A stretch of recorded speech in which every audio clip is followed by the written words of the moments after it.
with the Gautrain this morning? Good morning. Well, as many South Africans know, the link between Sandton and Rosebank is out, and so it does speak to the broader point of public transport and how we need to be able to stimulate that so that there's efficiency in public transport. So I apologize.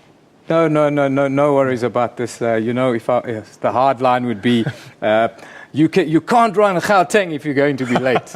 But I wanted to ask you about the court case, the court application, because that's where we are.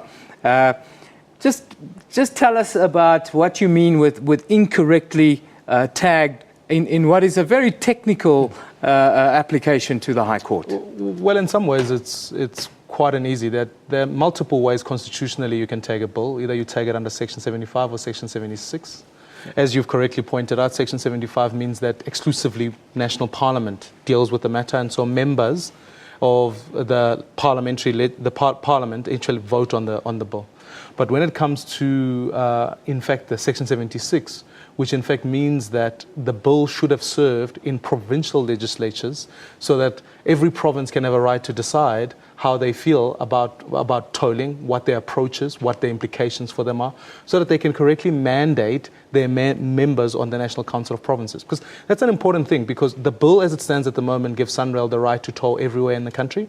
And we're saying because that is the case, it then becomes important that every province is consulted. And I often think to myself, there are various provinces who would take a different view on the issue of tolling. Why has Gauteng now become the frontier province and not somewhere like Northwest, where they also have tolling that's going to be implemented soon? Well, what's critical is that Gauteng is the economic hub.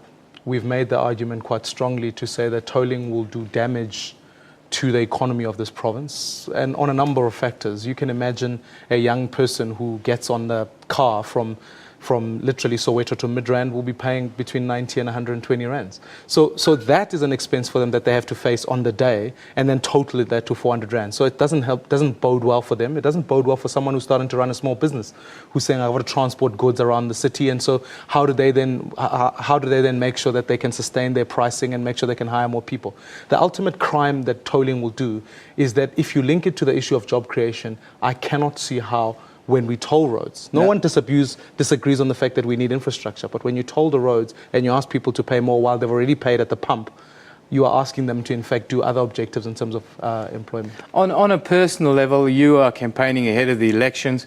The critics out there, there's some of them on social media, we've got some of them on our page, they say that this smacks a lot of electioneering on your part, and it's a little bit late because we're four years down the line with this process against e-tolling, and maybe a little bit too late for you to now jump on the bandwagon and claim the moral high ground. What do you say to the critics? Well, I think there's been multiple processes. The first one is that the people of Gauteng were never asked about tolling. So the process of consultation was never in place. And precisely the point that we're going to court for is to say it must be debated in the Gauteng legislature where the elected reps represent the people of this province.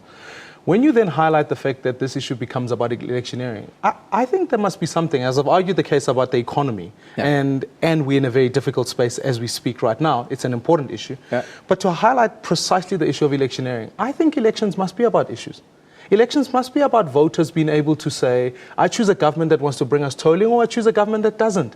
And I think we've got to arrive at that point in South Africa. Tolling wouldn't be any different to a housing policy, to an economic policy. And so the people next year need to know it's within their power to vote out a government that in fact supports tolling and vote in one that opposes it. Okay, the critics also want to know then, if you win the election next year in Gauteng, what happens to tolling?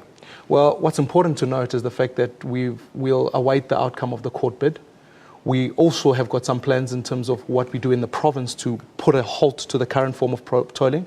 But don't neglect the fact that you're dodging the bullet. No, are you going to stop? Are you going to? That's the fight we're on. We want to put a stop to the issue of tolling. If you win Gauteng, you take off all the gantries. That's the fight that we're on. What's your message then now to people out there who are just about ready to go and buy the e-tags? Because I think we're so far down this process with e-tolling, I think many people in Gauteng are starting to become a bit more comfortable with the idea of compliance. Well, I think first and foremost, there's no law that forces anyone to get an e-tag. And so I certainly won't be getting one. And I think people, the motorists of Gauteng, need to understand that the system was always unworkable. And so it's incumbent on SANRAL to make sure it does. But I think I need to also highlight the fact that this is only the first phase of tolling that will come into the province. Yeah. So whatever government comes in needs to be able to either promote the further tolling of the province, or in fact halt even the further tolling of the process. So I think for the people that are out here, you need to understand that this is a long-term battle that we're involved with, and the motorists of Gauteng need to remind themselves that they've got two options. A is that they need to be able to buy their e-tags, they need to be able to vote against the government that supports tolling, and then manage how they buy their e-tags. Let's go back to the court case. It's very much a technicality, and I can't see this stopping tolling from going ahead.